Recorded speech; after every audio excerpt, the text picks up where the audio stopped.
Welcome to the Eat This Book podcast. I'm Michael Whitworth. Each day we take a small piece of scripture and we sit with it. Not a quick snack that disappears before lunch, not a chore you check off of a list, but rather a meal meant to be savored. So pull up a chair. Let's eat. The sun had risen. Lot had reached Zoar, the little city he had negotiated for, the compromise escape route. Behind him, Sodom still stood, for a few more moments, and then fire fell. The Lord rained on Sodom and Gomorrah sulfur and fire from the Lord out of heaven. This isn't natural disaster. This isn't a volcano or an earthquake that happened to strike at the right moment. This is fire from the Lord, sulfur from heaven, divine judgment, unmistakable and intentional. The cities that filled themselves with violence are emptied by fire. The outcry that reached heaven is answered from heaven. He overthrew those cities and all the valley and all the inhabitants of the cities and what grew on the ground. Total destruction. Not just the buildings, the ground itself. Not just the people, the vegetation.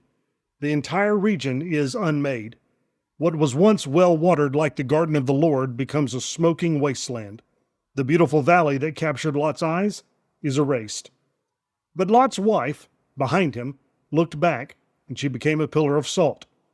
One sentence, 13 words, and one of the most haunting images in all of Scripture. She looked back, and she never looked forward again. The command had been clear. Escape for your life. Do not look back. Do not stop anywhere in the valley. Escape to the hills. 4 instructions, and she broke the second one, and it cost her everything. Why did she look back? The text doesn't tell us her thoughts. It doesn't give us her internal monologue. It just says she looked back. But we can wonder. We can imagine. We can see ourselves in her. Maybe she'll look back at what she was losing. Her home was in Sodom. Her possessions, her furniture, her clothes, years of accumulated stuff, going up in flames behind her. One glance to see it all burn. We get attached to things. We invest ourselves in what we own. And when it's being destroyed, something in us wants to watch, even when watching costs us. Maybe she'll look back at who she was leaving. Her sons-in-law stayed. They laughed at Lot's warning and went back to sleep. They were still in the city when the fire fell. A mother-in-law losing her daughter's fiancés, family members who wouldn't listen, people she cared about, choosing death. Maybe she couldn't help but look.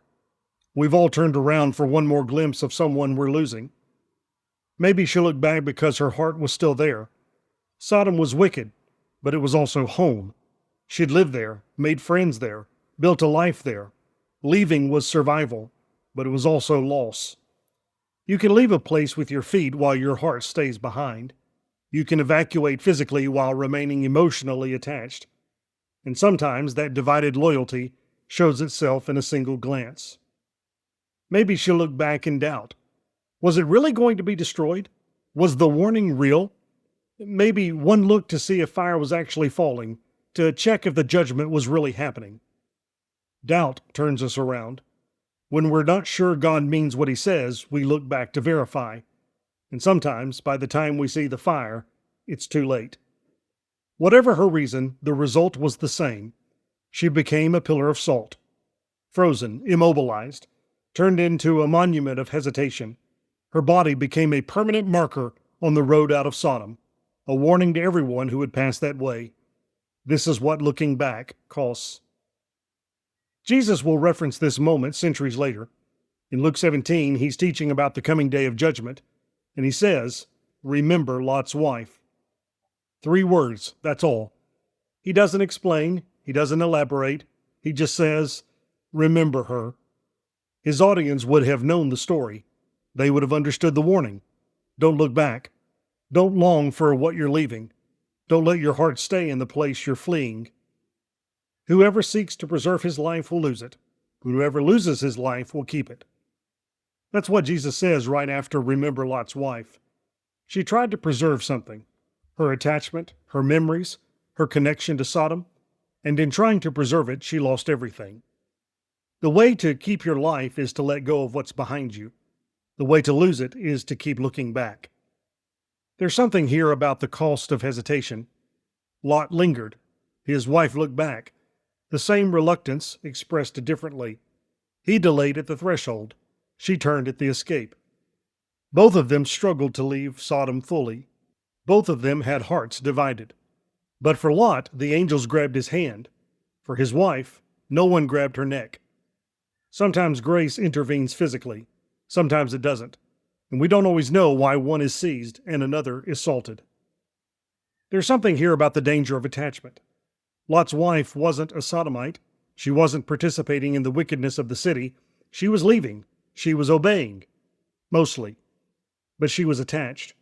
Something in Sodom still had a grip on her heart, and that attachment manifested in one forbidden glance. You can be saved from a place without being saved from your love of that place. You can escape physically while remaining captive emotionally. The looking back revealed what the leaving hadn't resolved. There's something here about the finality of judgment. The command was, do not look back. Not try not to, or avoid if possible. Do not.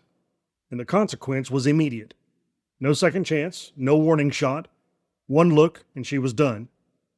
This feels harsh to us, at least to me. Disproportionate. A glance for a life. But maybe that's the point. Judgment is serious. God's commands aren't suggestions. And when fire is falling, hesitation is fatal. She became a pillar of salt.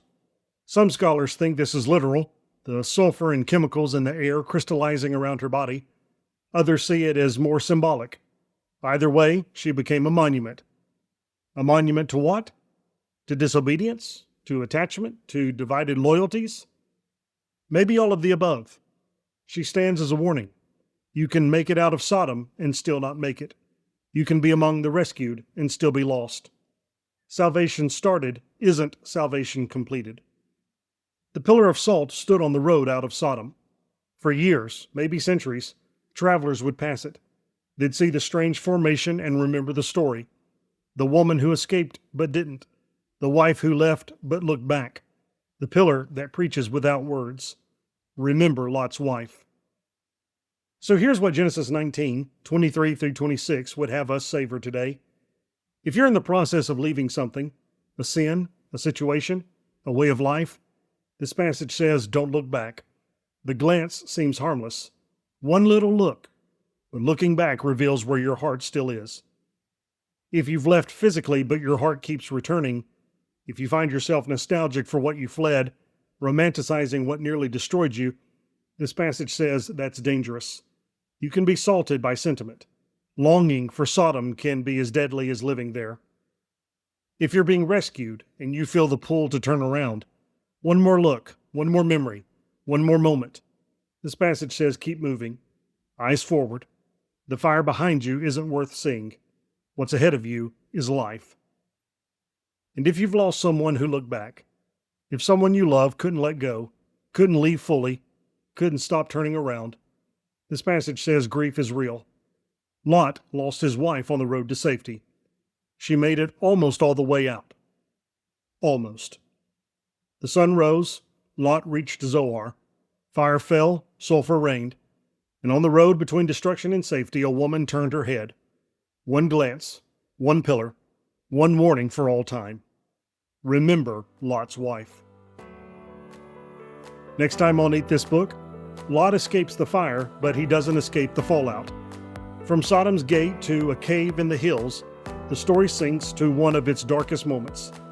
How does compromise shape a family? And can God bring redemption out of ruin? Join me again in Genesis 19 for the cave. Thanks for eating with me.